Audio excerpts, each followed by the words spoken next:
नमस्कार, मी सतीश. महाभूमी डिजिटलमध्ये आपलं स्वागत. मित्रांनो, मराठा आरक्षण मिळालंय असा दावा करणारे आणि मराठा आरक्षण अद्याप मिळालंच नाही असा प्रतिवाद करणारे असे दोन वर्ग आपल्याला पाहायला मिळत आहेत. दिवसेंदिवस मराठा संघर्ष योद्धा मनोज जरांगे यांच्या भूमिकेला विरोध करणाऱ्यांची संख्या सुद्धा वाढते. ऑक्टोबर 2025 मध्ये ज्यावेळेस राज्याचे जलसंपदा मंत्री राधाकृष्ण विखे पाटील छत्रपती संभाजीनगर येथे आले, त्यावेळेस त्यांच्या समोर 2 सप्टेंबर 2025चा GR फाडून निषेध करणारे आणि आता पुन्हा एकदा मराठा आरक्षणाचं नेमकं काय झालं असा जाब जलसंपदा मंत्री राधाकृष्ण विखे पाटील यांना विचारण्याचा इशारा देत असलेले विदुर लागडे आपल्यासोबत आहेत. त्यांच्या मते येत्या काही दिवसामध्ये मराठा आरक्षणाच्या संदर्भामध्ये विखे यांनी स्पष्टीकरण दिलं नाही तर अहमदनगर येथील त्यांच्या निवासस्थानासमोर आंदोलन करू असा त्यांचा इशारा आहे. आपल्यासोबत आहेत विदुर लागडे. आपण त्यांच्याशी या संदर्भात सगळी चर्चा करूयात. नमस्कार लागडे. काय तुम्ही नेमकं काय प्रकरण काय आहे आणि परत तुमच्याकडनं इशारा आलाय की राधाकृष्ण विखे पाटील यांनी समाजाला फसवलं आणि त्यांच्या अहमदनगर येथील निवासस्थानासमोर जाऊन तुम्ही आंदोलन करणार आहात? हा, धरणे आंदोलन करणार आहे आम्ही. मुळात हा 2 सप्टेंबरचा GR जे मराठे मुंबईला जे गेले समजा आझाद मैदानावर महाराष्ट्रभरातले, तर तिथं ज्यावेळेस मनोज जरांगे शिवनेरीच्या पायथ्याशी कपाळावर माती लावून गेले होते, कपाळावर अशी ती पवित्र माती लावली. आणि ती पवित्र माती कशासाठी लावली की सरसगट आणि सगळे सोयरे घेऊनच येणार, अरे गोळ्या घातल्या तरी माघार फिरणार नाही, लाठ्या काठ्या मारल्या तरी शेवटची यात्रा आता ही अंत्ययात्रा आहे असं म्हणून त्यांनी ते कपाळाला माती लावली. आणि त्या आमची अपेक्षा होती की सरसगट कुठतरी येईल, सगळे सोयऱ्याचं कुठतरी मिळ बसन. पण तिथं जे उपसमिती नेमली सरकारनं राधाकृष्णजी विखे पाटील यांच्या नेतृत्वाखाली, तर ते उपसमितीनं हा GR देऊन फसवणूक केली. आणि मी त्याच टायमाला महाराष्ट्रातलं पहिलं स्टेटस माझं होतं की हे GR देऊन सरकारनं मराठा समाजाची फसवणूक केली. आणि मग त्याच्यानंतर ती फसवणूक त्याच्यानंतर योगेशजी केदार सुद्धा बोलले तिथं. आणि त्याच्यानंतर सर्व अभ्यासक बोलायला लागले. विनोद पाटील बोलले, कोंढरे पाटील बोलले, त्यानंतर आपले संजय लाखे पाटील बोलले, त्यानंतर आपले मला वाटतं संभाजीनगरचे केरे पाटील बोलले, शिवानंद भानुसे सर बोलले. प्रत्येक जणांनी यावर क्लिअरिटी दिली, म्हणजे क्लिअर त्यांचं स्पष्ट मत दिलं. मी माझंही सांगितलं. आणि त्याच्यावर अजून विखे पाटील काही बोललेलेच नाही. विखे पाटलांनी अभ्यासकाला बोलून घ्या एकदा की हा 2 सप्टेंबरचा GR नुसार आरक्षण मिळालं का. कारण 2 सप्टेंबरचा GR म्हणजे आरक्षण नाही. असे GR सरकार रोजचे 150 GR काढतात. आणि GR म्हणजे कायदा नाही, आणि GR म्हणजे आरक्षण नाही. आणि त्या हैदराबाद गॅझेटियरच्या GR नुसार GR मध्ये नोंदी नाही व्यक्तिशः. आता तुमचं रेंगे पाटील, तुमचं सतीश रेंगे पाटील तुमचं नाव आहे, तुमचं रेंगे पाटील म्हणून सतीश रेंगे पाटील अशी व्यक्तिशः नोंद आहे का त्या GR मध्ये, दाखवा एखाद्याची. त्याच्यामुळं हैदराबाद गॅझेटियर नुसार हे आता 310 प्रमाणपत्र मिळाले. हे काही नवीन नाही, हे काही नवीन नाही. मनोज जरांगे यांना पत्रकारांनी प्रश्न विचारले होते की 310 प्रमाणपत्र मिळाले. ते म्हणले वर्षभरात सरसगट मराठा जे आरक्षणाचं 2.5 वर्ष झाले ना आम्ही वाट पाहतो ना, 2.5 वर्ष झालं ना आम्ही सरसगटसाठी लढा देतो ना, 2.5 वर्ष झाले ना उपोषण केले ना तुम्ही. म्हणजे त्याच्यामुळे सरसगट हे फसवी कल्पना आहे. 6 महिन्यात 310 प्रमाणपत्र निघाले आणि आणखीन 6 महिने जायचे. आणि ते म्हणले वर्षभरात म्हणजे 1 वर्ष कंप्लीट होतंय, आणखीन 6 महिन्यात 310 प्लस फार झालं तर 1000च्या वर जाणार नाही, 1200 आणि 2000. मग सरसगट कशावर कोणत्या पद्धतीनं सांगणार आहे मनोज जरांगे? नाही, विषय असा आहे, तुम्ही जे सांगत आहात की 2 सप्टेंबरचा जो GR आहे तो आरक्षण नाहीये, पण ज्या आरक्षणाचा लाभ घ्यायचा आहे त्यासाठी पात्र असणारं जे काही कुणबी प्रमाणपत्र आहे ते कसं मिळवायचं याच्या संदर्भातली जी काही प्रक्रिया आहे ती प्रक्रिया त्यात दिलेली आहे ना. ती प्रक्रिया म्हणजे सुप्रीम कोर्टाचे जात प्रमाणपत्र काढण्याचे जे नियम आहेत, निकष आहे, जी नियमावली आहे त्यानुसार हे प्रमाणपत्र निघत आहेत. हैदराबाद गॅझेटियरच्या GR नुसार हे प्रमाणपत्र निघत नाही.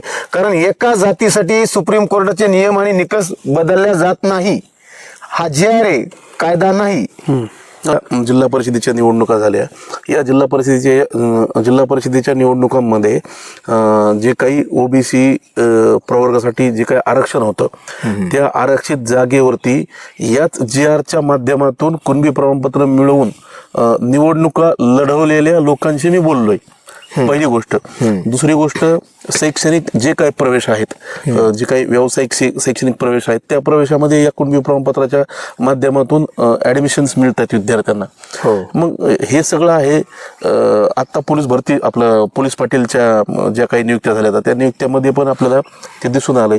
मग एवढं सगळं असताना तुम्ही या मराठा आरक्षणाच्या संदर्भात शासक का आहात? तुम्ही मनोज जरांगे पाटील यांना विरोध करण्यासाठी मराठा आरक्षणाचा मुद्दा समोर करून सगळ्या भूमिका घेत आहात का? नेमकं तुम्हाला अडचण काय आहे? हे बघा, शैक्षणिक सवलतीत फायदा होतो ना करत नाही, पण आपण शिक्षण कशासाठी घेतो? मुळात प्राधान्यानं नोकऱ्यासाठी घेतो. आणि त्या नोकऱ्या EWSच्या माध्यमातून मराठवाड्यातल्या मराठा समाजाला त्याचा 70% फायदा झालेला आहे यांच्या आंदोलनापूर्वी. पण यांचं आंदोलन सुरू झालं तर सरकारला ACBC द्यावं लागलं. ACBC यांनी नाकारलं. त्याच्यातून 10% समाज फायदा घेतोय, चालू आहे लाभ सरकारी नोकरीमध्ये, म्हणजे कुठल्याही भरती असो. पण EWS गेलं ना. आज CM देवेंद्रजी फडणवीस साहेब केंद्राचं EWS जे सुप्रीम कोर्टात टिकलेलं आहे, जे सुप्रीम कोर्टाने ऍक्सेप्ट केले, केंद्राचं EWS आणि राज्याचं 10% EWS, 20% EWS स्वतः देवेंद्रजी फडणवीस साहेब त्यावेळेस उपमुख्यमंत्री असताना त्यावेळेस त्यांनी देण्याचा शब्द दिला होता, मी देऊ शकतो म्हणून. पण जर ते EWS मिळालं असतं तर, कारण 100 जागा निघाल्या तर त्याच्यात 80 ते 85 मराठा तरुण लागत होते. कारण मेरिटमध्ये आता ते तिथं कोण लागा लागले? मुस्लिम लागा लागले, मुस्लिम बांधव लागा लागले. तर मुस्लिमांच्या लागा लागले विरोध नाही, पण यांनी ती EWSची बसमधून उतरा म्हणले, खडकाळ जमिनीतून उतरा म्हणले EWSच्या. उतरला समाज, मग तिथं कोण चढले? मुस्लिम चढले. कारण मराठा तरुणांच्या तुलनेत मेरिटमध्ये मुस्लिम टिकत नाही, बौद्धिकदृष्ट्या मुस्लिम टिकत नाही मराठा तरुणांच्या जे मेरिटमध्ये आणि बौद्धिकदृष्ट्या. त्याच्यामुळं फायदा आहे, आपापच घेऊन जा म्हणले तुम्हाला. जर हेच ACBCचं 10% ऐवजी 20% जर झालं असतं EWS, तसं किमान 16% मराठा तरुणांनी त्याचा फायदा घेतला असता. आता ते आता पर्याय काय त्याला? EWS आहे बघा, जोपर्यंत ACBC तोच पर्याय आहे. ACBC संपलं की EWSचा दुसरा पर्याय नाही. तुमचं ठाम मत आहे की हे जे काही कुणबी प्रमाणपत्र ओबीसी बघा, कुणबी प्रमाणपत्र अहो मला सांगा, मराठा समाज त्या विदर्भामध्ये मराठा समाज कुणबीत नाही का हो? मी 2000 आत्महत्या खूप आहेत. 2019 मध्ये वैशिली ते यांच्या प्रचाराला गेलो होतो. मी तिथं 17 दिवस होतो. 17 दिवस. तर भारतातला सर्वात जास्त आत्महत्याग्रस्त जिल्हा कोणता आहे? ते यवतमाळ जिल्हा आहे. बरोबर. आणि त्या घराघरामध्ये प्रचारात जात होतो ना, तसं चहा पाण्यासाठी जायचं तर मग तिथं तुमची जात कोणती? तर कुणबी. तेवढं मराठा म्हणत नाही, कुणबी आहे, प्रमाणपत्र आहे. आणि मग जिथं आत्महत्या झाल्या का, ज्या घरामध्ये ज्या घरात कुणबी सर्टिफिकेट तिथं आत्महत्या पाहिलेल्या मी. प्रश्न सुटले का? आरक्षणामुळं. आरक्षण गरजेचं आहे, आरक्षण गरजेचं आहे, हे मान्य करतो मी. पण आरक्षण असं असं नाही, आरक्षण हे सर्वस्व नाही. नाही, मग आता तुमची भूमिका काय असणार? झालं ते आता परत त्याला काहीच करू शकणार नाही. एक पर्याय फक्त ACBCचा एक पर्याय आहे. ACBCचा फायदा घेतो समाज. मी आता बीडला गेलो तर तिथं सरसकट ACBC समाज ACBCच काढ लागला. कुणबीच्या नाद नुकसान हो राहिलं ACBC मधून. स्वतः समाजाचे तरुणच म्हणायला लागले EWS गरजेचं होतं म्हणून. म्हणजे तुमचा दावा आहे की मनोज जरांगे पाटील यांचं आंदोलन सबसे फसलेलं आहे. फसलेलं आहे. बाहेरच्या राज्यातले EWS आल्यापासून आंदोलन बंद झाले. आता जी इलेक्शन झालं त्या इलेक्शन मध्ये स्वतः बघितलंय मी की ज्यांनी नवीन प्रमाणपत्र काढले त्यांनी जागा लढवली, ते जिंकले सुद्धा. हे बघा, तुमचं काय मत? जागा आता पुण्यामध्ये किती जागा जिंकले? पुण्यामध्ये मला वाटतं 25 का 26 नगरसेवक झाले कुणबी प्रमाणपत्र. ते कोण आहे? ते ऑलरेडी निवडून येणार होते ना कुणबी मधून. एखाद्या गरीबाचा मुलगा झाला का तिथं? एखाद्या गरीबातून आलेला मुलगा तिथं झाला का? ते ऑलरेडी आरोग्य दिशा करोडो दिशे तिथं गरीबातून आलेला, म्हणजे लढा कशाचा आहे? गरजवंताच आहे ना. मग गरजवंत तिथं आला गेला का राजकारणामध्ये? आता आपल्या छत्रपती संभाजीनगर मधलं गोलटगावचं जे प्रकरण आहे ना, त्यांच्याकडे पक्ष आहे, प्रहार संघटनेचं काम करणारे जे सुधाकर शिंदे, ज्योती शिंदे त्यांच्या पत्नी आहेत ना, पक्ष आहे, त्यांचं काम आहे सामाजिक काम आहे. ते ओबीसी महिला प्रवर्गातून निवडून आले, नवीन प्रमाणपत्र काढून आले. पण तिथं आहे ना, त्यांनी प्रत्येक जाती धर्माचे लोक सहकारी प्रत्येक जाती धर्माच्या सहकार्याने त्यांना ते सगळं आहे खरं, सगळे जाती धर्माला सोबत घेऊन चालले ते समाज, त्यांच्या चेहऱ्यावरती कुठला जातीवादाचा शिक्का नाहीये. ते जातीवादाचा शिक्का नाही. ऐका, ते लक्षात घ्या. पण त्या प्रमाणपत्रामुळे ती जागा त्यांना मिळाली ना. मग ऍक्सेप्ट करतो ना मी. ते सगळं त्यांचा चेहरा निवडून देण्यासारखा आहे. पण Accept करतो जागा ना. नसती कुठून निवडून आले असते? पण ते इकडे मनोज जरांगे यांच्याकडे गेले असते तर ते पडले असते, जसं मंगेश गेला तसा. त्याच्यामुळं त्यांचं माझं बोलणं हे झालेलं आहे की तुम्हाला उद्या कुणबी प्रमाणपत्रातून निवडणूक लढवा. अगोदर बोलणं झालं माझं सुधाकर शिंदे यांच्याशी. आणि तुम्हाला सर्व प्रत्येक जाती धर्माला धरून चालावं लागेल म्हणलं. उद्या तुमच्या विरोधात ओबीसी बी राहिला मूळ ओबीसी, तर त्याच्या विरोधात तुम्हाला निवडून येता आलं पाहिजे. त्याच्यामुळे त्यांनी कुठलाही जरांगे यांचा चेहरा, फोटो किंवा असं बॅनर निवडून आल्यानंतर बी अगोदर बी वापरलं नाही. त्याच्यामुळे त्यांचा विजय झाला. मंगेश साबळेंची पण जी होती जागा, मंगेश साहेबांसाठी मी फोन केला त्या सर्कलमध्ये नाही ते नाही म्हणायचं मला. मला काय म्हणायचंय की कुणबी प्रमाणपत्रामुळं किमान राजकीय तर लाभ होतोय, हे तर तुम्हाला मान्य करावं लागेल. हो, राजकीय लाभ होतो म्हणजे बघा, सरसकट लाभ होत नाही. बोटार मोडणे इतक्या जागा आहेत, नुकसान बी होतंय ना. नुकसान झालं ना.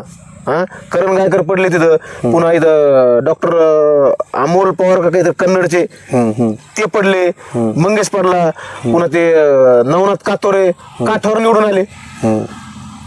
काठावर निवडून आले ना ते. यांनी नवनाथ कातोरे ना अहिल्यानगरमध्ये तिथं त्यांच्या विरोधात ओबीसी होते, ओबीसी निवडणुकीला उभे होते.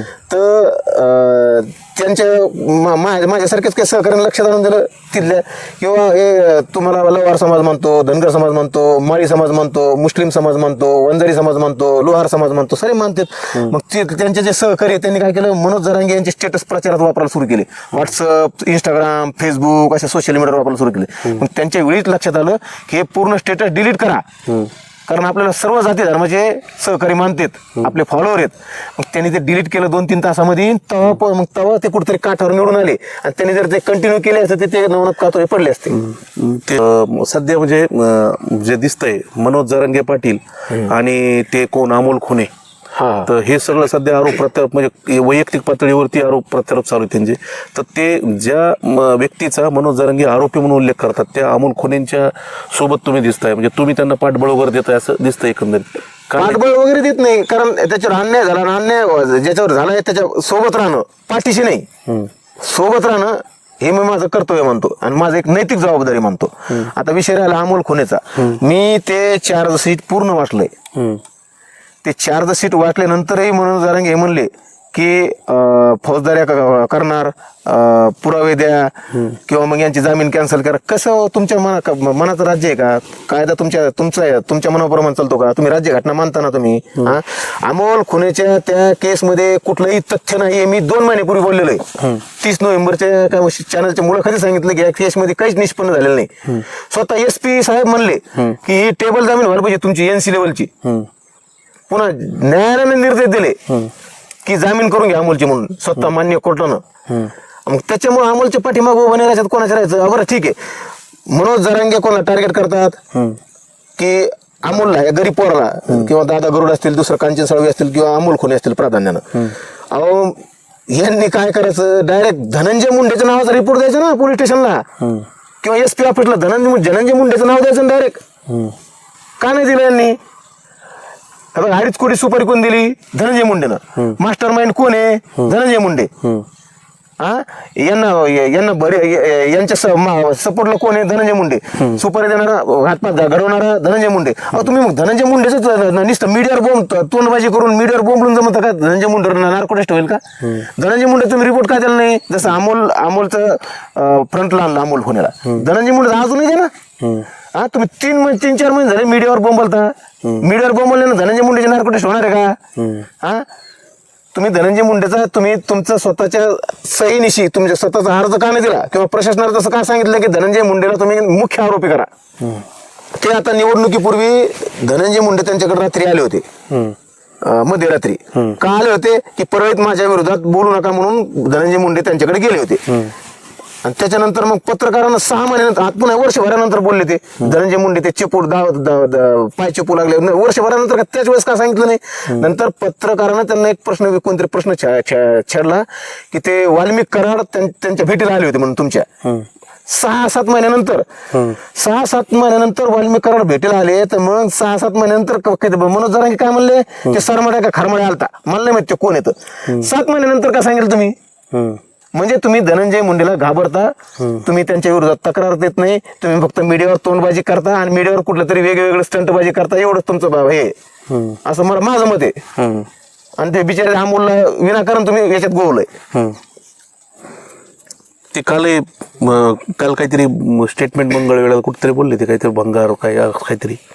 हा मी ते ऐकलं मंगळवेढ्याला मुलं बोलले ते भंगारदार म्हणून. कोणाला बोलले, कुठल्या समोर? बघा छत्रपती शिवाजी महाराजांच्या महाराष्ट्रात इथं 500, 300, 400 जाती पंत रामदास, संत तुकाराम, संत एकनाथ महाराज हे ब्राह्मण जातीचे. हा त्यांच्या जातीला भंगार म्हणता का? संत बाळूमामा हे हे धनगर समाजाचे, त्यांच्या जातीला भंगार म्हणता का तुम्ही? संत आपलं हे संत रविदास चंभार समाजाचे, त्यांच्या जातीला भंगार म्हणता का तुम्ही? संत शिवालाल महाराज त्यांच्या जातीला भंगार म्हणता का तुम्ही? पुन्हा संत आपलं हे नाही का आपलं बीडचे संत ते आपले संत भगवान बाबा, संत वामनराव पै, त्यांच्या जातीला भंगार म्हणता का तुम्ही? तुम्ही नेमकं कोणत्या जातीला भंगार म्हणता? संत तुकाराम मराठा समाजाचे त्यांच्या जातीला भंगार म्हणता का? तुम्ही त्या जातीचं नाव का घेत नाही? तुम्ही जातीचं नाव घ्यायला घाबरता का? तुम्ही दोन चार माणसं असू शकते भंगार, प्रत्येक जातीत वाईट माणूस असतो, प्रत्येक जातीत चांगला माणूस असतो, पण तुम्ही सरसकट त्या जातीला भंगार म्हणता. मग ती जात कोणती? त्या जातीचं नाव घ्यायला तुम्ही घाबरता का? कारण महाराष्ट्र हा शिवरायांचा आहे. महाराष्ट्र हा 18 पगड जातीचे धर्म सोबत घेऊन चालणाऱ्या रयतेच आहे. शिवरायांनी निर्माण केले रयतेच आहे. मग ती जात भंगार कोणती असं मला त्यांना प्रश्न आहे. ते मी आत्ताच अमोल खुणेंशी पण बोललो मध्यंतरी, तर त्यांनी त्या चित्रपटातला एक विषय काढला होता. त्यांचं म्हणणं होतं की बाबा चित्रपटामध्ये जे काही रिअल आहे ते दाखवलं नाही म्हणून तो चित्रपट पडला, आणि जे काही त्यांचे काही निर्माते होते, पडला म्हणजे डब्यात, म्हणजे पडला म्हणजे चाललाच नाही होतो. चालला नाही. तर मग एकंदरीत असा प्रश्न निर्माण होतो किंवा एवढे लाखो लोक एकत्र येतात आणि त्या एका व्यक्तीने ते 100 रुपयाचं तिकीट काढून जर बघितलं असतं तर तो चालला असतात. पण काय म्हणजे त्यांचे म्हणजे ते निर्मात्यांची पण काहीतरी चालू आहे की बाबा ते फार त्यांचं नुकसान झालं असं काहीतरी.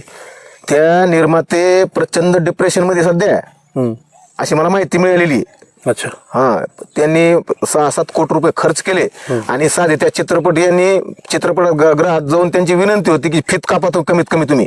अच्छा. हा अहो त्या संघर्ष युद्धामध्ये कोपर्डीचं प्रकरण दाखवतं ना, यांची जी शिवबा संघटना आहे, मनोज जरांगे यांची जी शिवबा संघटना आहे ना, ह्या शिवबा संघटनेचं त्यांनी 2.5 वर्षापासून शिवबा नावाचा साधा शब्दही उच्चारला नाही.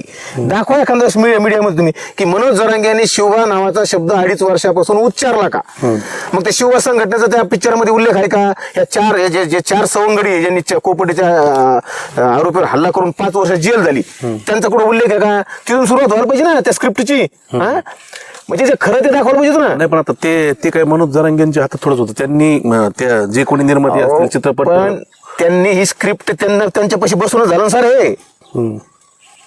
हे घटनाक्रम कसा आहे त्या चित्रपटातला, तो घटनाक्रम त्यांच्याशी चर्चा करून झाला ना. आणि ते बिचारे आज उद्ध्वस्त झाले दोन्ही. ते चित्रपट जे निर्माते आहे का दोन्ही पण ते पूर्णपणे उद्ध्वस्त झालेले आहेत. ते आर्थिकदृष्ट्या असक्षम झालेले. ते तुमच्याशी बोलणं झालं, त्यांचं बोलणं झालं नाही, मला माहिती मिळालेली पूर्ण माझ्याकडे आहे ती पूर्ण असे.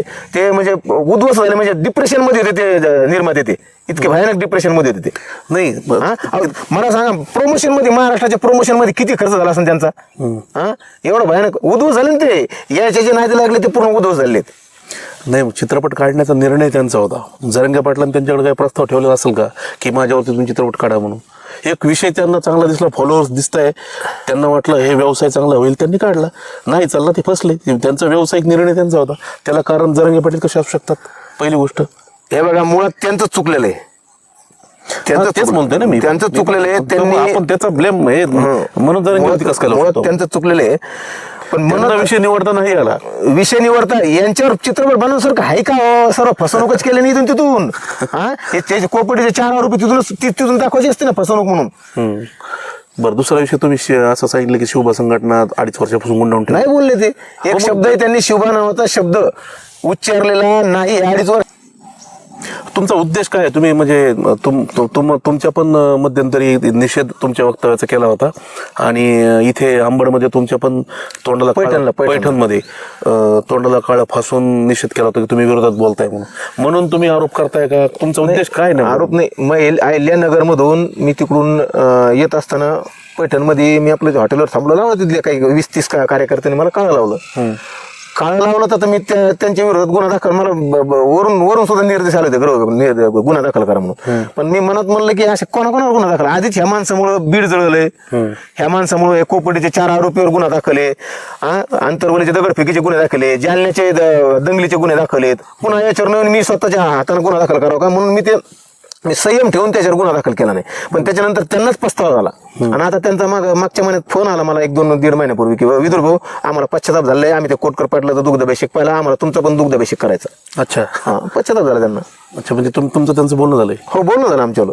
बरं, म्हणजे इथे पण जरांगे पाटलापासून ते लोक दुरावत आहे असं दिसतंय समजा. हे बघा, जरांगे पाटला सोबत आता बघा एक काळ असा होता की जरांगे पाटलाला काही बोललं, काही विषय काढला की ते धावून यायचे, बोलायचे, फोन करायचे, घोडे लावायचे. आज तो काळ संपला ना. आता आज दिसून येतं ना. आज जरांगे पाटलाच्या घरामध्ये कमीत कमी 2 कोटीचे फर्निचर आहे. सोफे पहा तुम्ही. जरांगे पाटलाच्या घरचा सोफा तर अमोलच्या घराचा पहा तुम्ही. अमोलचं घर पहा, संसार नाही पूर्ण. हा, ते गणेश खुनेचे वडील 22 वर्षापासून एका जागेवर आहे. तुम्ही पहा ते गणेश खुनेचं घर कसं येतं.